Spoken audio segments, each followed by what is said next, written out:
नमस्कार, बहुत स्वागत है आपका। और अब शुरू करते हैं आइए आपका पसंदीदा प्राइम एट 4, वो तमाम खबरें जो प्राइम टाइम में छा जाने का मादा रखती हैं, उनमें खास खबरें जिन पर रहेगा फोकस। पहले आपको वो बता दूं, आज हम आपको दिखाएंगे दिल्ली में चुनावी जंग, शीश महल वर्सेस राजमहल।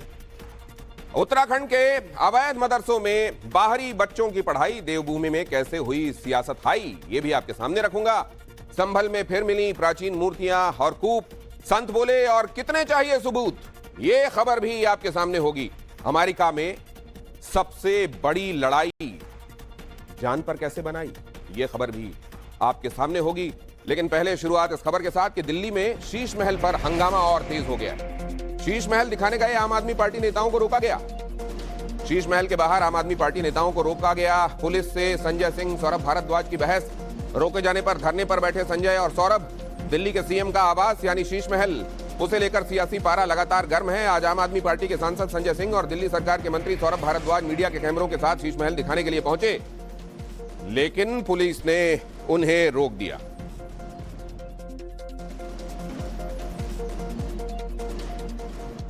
और देश के चौथे स्तंभ मीडिया को हमने कहा चलिए और देखते हैं कहां है सोने का टॉयलेट, कहां है मिनी बार, कहां है स्विमिंग पूल।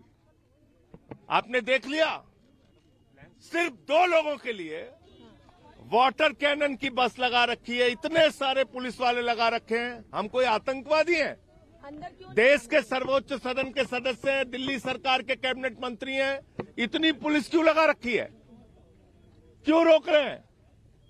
इसका मतलब भारतीय जनता पार्टी झूठ बोल रही है। संजय सिंह जो आज ड्रामा कर रहे हैं, मैं उनसे पूछना चाहता हूं, जब आप जमानत पर छूट कर आए थे तिहाड़ जेल से बाहर, सबसे पहले थी शीश महल में गए थे। सत्येंद्र जैन छूटे, वो भी इसी शीश महल में गए। मनीष सिसोदिया छूटे, वो भी इसी शीश महल में गए। अरविंद केजरीवाल का तो घर है, वो तो जाएंगे ही। लेकिन तब आपको ध्यान नहीं आया था कि मीडिया को हम शीश महल दिखा दें। और स्वाति मालीवाल के साथ जो बदतमीजी, जो बदसलूकी शीश महल में की गई, तब आपको याद नहीं आया कि हम मीडिया को वो शीश महल दिखा दें। आज जब आचार संहिता लग गई तब आप ड्रामा कर रहे हैं।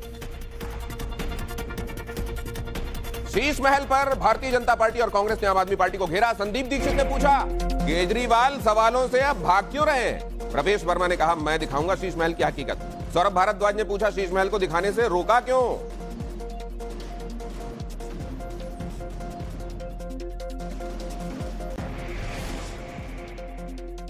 कोई मकान के अंदर दाखिल ना हो, कोई मकान की वीडियो ना बना सके।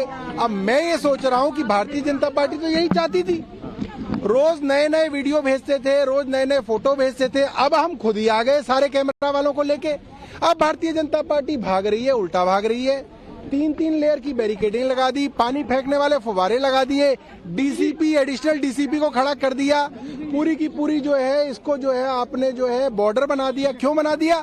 11 साल जब अरविंद केजरीवाल के पास था तो उन्होंने क्यों नहीं दिखाया?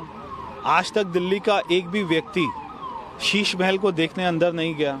कैसा है वो, आज तक कभी दिल्ली की जनता को अंदर घुसने नहीं दिया। आज वो संजय सिंह को याद आया है। मैंने परमिशन मांगा है पीडब्ल्यूडी से, आजकल वो पीडब्ल्यूडी के पास है। जैसी परमिशन मिलेगा मैं आपको भी लेकर जाऊंगा, दिल्ली की जनता को, नई दिल्ली की जनता को लेकर जाऊंगा और उन लोगों को लेकर जाऊंगा जिनके माँ बाप की कोविड में मृत्यु हो गई थी क्योंकि उनको अरविंद केजरीवाल ने दवाई नहीं दी, उनको शराब की बोतल दी। जब वो कह रहे थे हमको हॉस्पिटल बना दीजिए तो वो अपना शीश महल बना रहा था।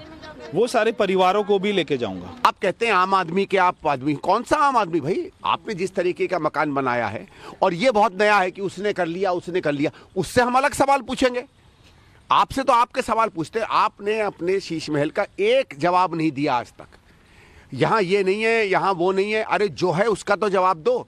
फिर कहते हैं कि जो चीजें सवाल हमने उठाए, भाई वो तो सरकार की सीएजी रिपोर्ट है, आपकी पीडब्ल्यूडी कह रही है। आप कोई भी चीज आपके खिलाफ जब सबूत आता है तो आप वहां से भाग जाते हो क्योंकि आपके पास हिम्मत नहीं है जवाब देने की। और केजरीवाल ने पीएम मोदी पर निशाना साधा। केजरीवाल ने संजय सिंह के पोस्ट को रीपोस्ट किया। केजरीवाल ने लिखा, मैंने सुना है राजमहल में एक सिंहासन भी है जिसकी कीमत 150 करोड़ से ज्यादा है।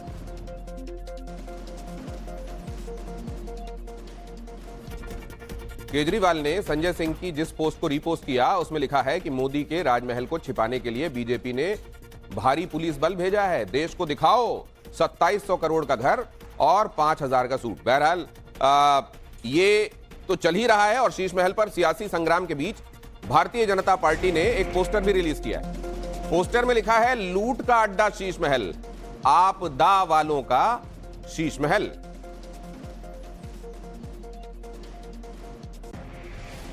संभल की जामा मस्जिद, अगली खबर। संभल की जामा मस्जिद बनाम हरिहर मंदिर विवाद को लेकर आज इलाहाबाद हाई कोर्ट में सुनवाई हुई। संभल मंदिर मस्जिद विवाद में जिला अदालत की सुनवाई पर रोक लगी। संभल जामा मस्जिद विवाद पर हाई कोर्ट का आदेश। हाई कोर्ट ने 25 फरवरी तक सुनवाई पर रोक लगाई। हाई कोर्ट में 25 फरवरी को फिर से सुनवाई होगी। संभल की शाही जामा मस्जिद की इंतजामिया कमेटी की तरफ से दाखिल याचिका पर सुनवाई करते हुए इलाहाबाद हाई कोर्ट ने रोक लगाई है। इलाहाबाद हाई कोर्ट ने सभी पक्षकारों से जवाब दाखिल करने को कहा है। पक्षकारों को 4 हफ्ते में जवाब दाखिल करना होगा।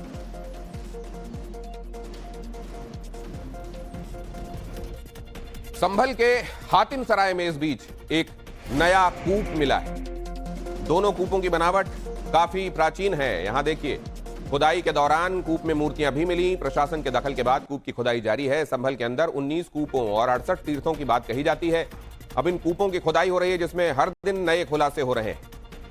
एक और कूप यहां मिला हातिम सराय में, और ये सभी कूप जो मिल रहे हैं उनकी बनावट लगभग एक जैसी। गैंगस्टर अजय ठाकुर के मामले में कानपुर पुलिस का एक्शन।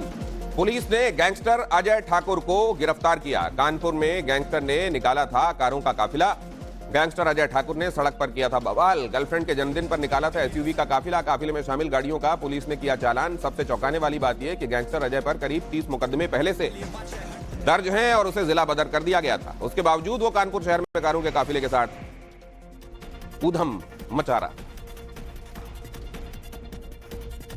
कल हमें मीडिया के माध्यम से और सोशल मीडिया के माध्यम से यह जानकारी प्राप्त हुई कि थाना बर्रा क्षेत्र के एक हिस्ट्री शीटर अजय ठाकुर के द्वारा कुछ गाड़ियों के साथ में एक वीडियो बनाया गया है, जिसके एक ऐसा प्रतीत हो रहा है कि जैसे वो कानून नहीं मानते हैं। इस संबंध में जब जानकारी हुई तो ये पता चला कि अजय ठाकुर के विरुद्ध जिला बदर की कार्रवाई हो चुकी है।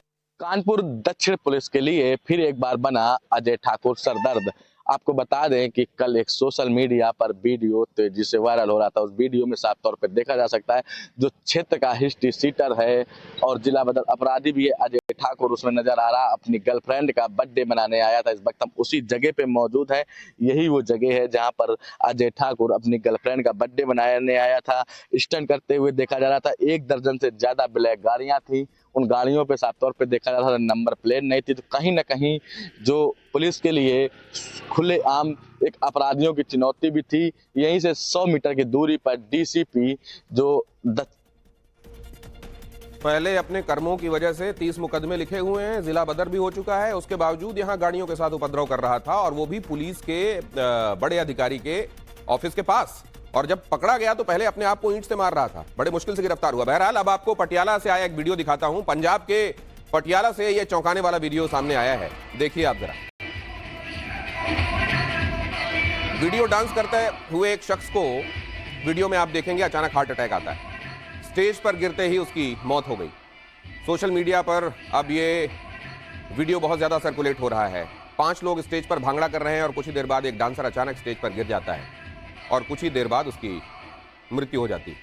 ये लगभग उसी तरह की एक तस्वीर सामने आई है जो देश के अलग अलग हिस्सों से आपने देखा है। अक्सर नाचते हुए लोग, अपनी कुर्सी पर बैठे हुए काम करते हुए लोग अचानक बेसुध होकर गिर जाते हैं और उसके बाद उनके प्राण पखेरु उड़ जाते हैं। उसी क्रम में ये वीडियो भी सामने आया। और अब खबर त्रिपुरा से। त्रिपुरा में बीएसएफ के जवानों से भिड़े बांग्लादेशी। त्रिपुरा के कोयरा सोल इलाके का यह मामला है। बॉर्डर पर बीएसएफ जवानों से हाथापाई हुई। बीएसएफ जवानों का हथियार छीनकर भागने की कोशिश की गई। हालांकि बीएसएफ जवान मोर्चे पर डटे रहे और कुछ समय के लिए ऐसी स्थिति बनने के बाद हालात सामान्य हो गए। आप देखिए, एक तो चोरी, ऊपर से सीनाजोरी। बांग्लादेशी अवैध रूप से देश में घुसे हुए वो लोग जिनको इस समय देश से बाहर किए जाने की एक तरीके से आप मुहिम ड्राइव देख रहे हैं, और यहां पर उन्हीं बांग्लादेशियों की तरफ से देश के रखवालों पर हमला करने की कोशिश की गई। लखीमपुर में पुलिस हिरासत में मौत के बाद बवाल हुआ। अगली खबर, युवक को माफ कीजिए, युवक के परिवार वालों को धमकाने का वीडियो अब सर्कुलेट हो रहा है। परिवार को धमकाते हुए दिखाई दिए पुलिस अधिकारी। सीओ और एसओ ने परिवार वालों को वर्दी का रौब दिखाया। हिरासत में मौत होने पर परिवार को खुलेआम धमकाया। यूपी के लखीमपुर में खाकी का ये डराने वाला चेहरा सामने आया है। यहां शराब बनाने के आरोप में पकड़े गए युवक की संदिग्ध हालत में हिरासत में मौत हुई। परिजनों का आरोप है कि युवक की मौत पुलिस की पिटाई से हुई है, लेकिन पुलिस का दावा है कि गिरफ्तारी के बाद युवक की तबीयत बिगड़ गई थी और वो गैंगस्टर एक्ट का आरोप था। इस सब के बीच सवाल ये कि क्या पुलिस परिवार को इस तरह पहुंचकर धमका सकती है? ना तो मजगई थाना सस्पेंड हो और ना निगासन हो और ना तुझे 30 लाख रुपए दे। तेरे पे जितने दिन रखना उतने दिन रख ले तू इसे डेड बॉडी को, और हम जा रहे हैं यहाँ से। तेरे पे जो करना है कर लिए। चलो भैया। ले गलत मांगे कुछ नहीं हो पाएगा। गलत मांगे जो करना होगा 3 दिन 4 दिन 5 दिन। सर थोड़ा सिर्फ सीओ लखीमपुर नहीं, मजगई थाना जिस पर हिरासत में मौत का आरोप लगा है, वहां के एसओ दयाशंकर द्विवेदी को भी वहां मौजूद थे और वो भी अपने ही रंग और अंदाज में थे। देखिए, इसको कनेक्टर के भाव बिकवा दूंगा, बचा लेना। वो तो असल बात क्यों तो लगाओ जाम। जा 6306 को कनेक्टर बना दूंगा। जा लगाओ जाम। मेरी गाड़ी में टक्कर मार रहे हैं। मेरी गाड़ी में टक्कर, मेरे ऊपर गाड़ी चला रहे हैं। अभी लौट के जाऊंगा थाने में तो बताऊंगा। ठीक है ना? बहुत बड़े तुम हो, सूरमा, हमें पता है। तो बहुत बड़े सूरमा हो तुम। गाड़ी चढ़ा रहे हो। सूरमा नहीं है इंसान। तेरे ऊपर 307 को गाड़ी चढ़ा रहा था मेरे ऊपर। और जब ये मामला बढ़ा तो पुलिस का रिएक्शन भी सामने आया, लेकिन सवाल ये कि परिवार वालों को पुलिस ने इस तरीके से, क्योंकि उनके परिवार का एक सदस्य जाहिर है दुनिया से गया है, उस समय इस तरीके से बातचीत करने की आवश्यकता थी क्या? पुलिस के पहुंचने पर गैंगस्टर एक्ट के अभियोग का वांछित रामचंद्र उर्फ लालता भागने लगा, जिसकी संदिग्ध परिस्थितियों में गिरकर बेहोश हो गया। आरक्षियों द्वारा पकड़े गए 3 अभियुक्त एवं रामचंद्र को सीएससी निगासन ले जाया गया, जहां चिकित्सकों द्वारा उसे मृत घोषित कर दिया गया। मृतक के परिजनों द्वारा लगाए गए आरोपों की जांच की जा रही है एवं पीएम की रिपोर्ट के आधार पर आवश्यक विधिक कार्रवाई की जाएगी। सैलानियों के लिए जम्मू कश्मीर से बहरहाल अच्छी खबर है। कटरा रियासी रेल ट्रैक पर सफल ट्रायल हुआ है। पूरी रफ्तार में ट्रैक पर ट्रेन दौड़ी है।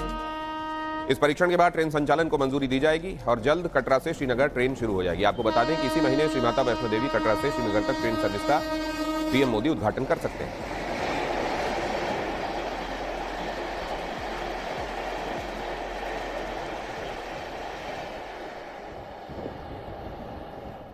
और आपको ये बता दें कि कटरा से श्रीनगर के बीच ट्रेनों का शेड्यूल रेलवे ने जारी कर दिया है।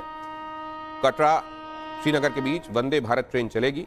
वंदे भारत कटरा से सुबह 8:10 पर चलेगी और 3 घंटे 10 मिनट में श्रीनगर पहुंचेगी। श्रीनगर से वंदे भारत दोपहर 12:45 पर चलेगी। कटरा से 2 मेल एक्सप्रेस भी श्रीनगर जाएंगी। पहली मेल एक्सप्रेस सुबह 9:50 पर और दूसरी दोपहर 3 बजे निकलेगी। उत्तराखंड में शुरू हुई मदरसों की जांच। अगली खबर, ऊधम सिंह नगर में 129 अवैध मदरसे मिले। हल्द्वानी में 26 अवैध मदरसे सामने आए। मदरसों की फंडिंग की जांच भी हो रही है। दरअसल उत्तर प्रदेश में मदरसों को लेकर सख्ती के बाद उत्तराखंड में भी मदरसों की जांच के आदेश दिए गए थे। मुख्यमंत्री के निर्देश के बाद शासन ने सभी जिलों के डीएम को यह आदेश जारी किया। इसके बाद जिला स्तर पर मदरसों की जांच शुरू कर दी गई। शुरुआत में कई जिलों में अवैध रूप से संचालित मदरसे मिल रहे हैं।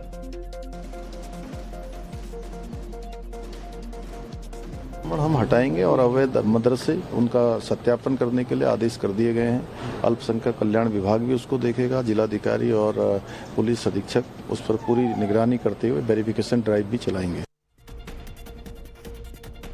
ऊधम सिंह नगर जिले के एडीएम पंकज उपाध्याय ने बताया कि उनके क्षेत्र में 129 अवैध मदरसे चिन्हित किए गए हैं। ऐसी जानकारी है कि उत्तराखंड में करीब 2000 अवैध मदरसे चल रहे हैं। इनमें बंगाल, बिहार, झारखंड, यूपी के बच्चे आ रहे हैं, जो कि कल उत्तराखंड के मूल निवासी बना दिए जाएंगे, ऐसा अंदेशा खुफिया विभाग ने जताया है। बाहरी राज्यों के बच्चे यहां क्यों पढ़ रहे हैं, उनके लिए फंडिंग कौन कर रहा है, ये सवाल उत्तराखंड सरकार के लिए जाहिर है अब बड़ी चुनौती है। मध्य प्रदेश में इनकम टैक्स की छापेमारी में खुलासा हुआ है। सोर्सेज के हवाले से यह खबर है कि 2 नेताओं पर रेड के बाद 14 किलो सोना मिला है। आईटी की छापेमारी में करीब 4 करोड़ कैश भी बरामद हुआ है। 3 दिन तक आयकर विभाग की छापेमारी चली है। मध्य प्रदेश में एक बार फिर से आईटी की छापेमारी में करोड़ों रुपए की काली कमाई मिली है। सोर्सेस बता रहे हैं कि एक पूर्व पार्षद और पूर्व विधायक के ठिकानों पर इनकम टैक्स की रेड के बाद करीब 14 किलो सोना मिला और 3 करोड़ 80 लाख रुपए नगद मिले।